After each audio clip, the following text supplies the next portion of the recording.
आज हथवा खिलैले हे तब नहीं कही मैया दया तुहरा अइले हे तब नहीं कही मैया। और ये एक दो भजन के बाद हम लोग नीचे आएंगे और सभी बम लोग नहीं भक्तगण को सभी लोग सुनाएंगे है ना।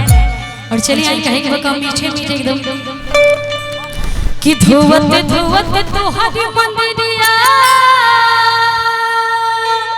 कि धोवत धोवत तोहरी मंदिरिया आज हथवा खिलैले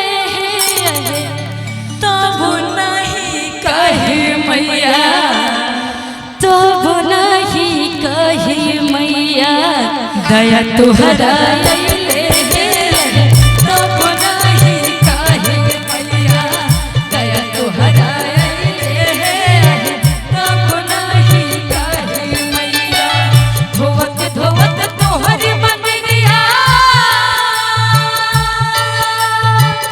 धोवत धोवत तोहरी मंदिरिया हथवा खिलैले धोवत धोवत तोहरी मंदिरिया हथवा खिलैले तब नहीं कही मैया तब नहीं कही मैया दया तुहरा अइले तब नहीं कही मैया दया तुहरा अइले तब नहीं कही मैया।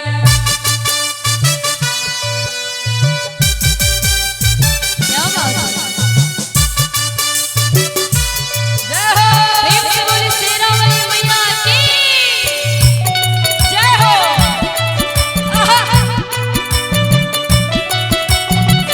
कम से कम हंसते रहिए। दया तुहरा अइले और भक्त मां से कहता है कि यार समझ में नहीं आ रहा है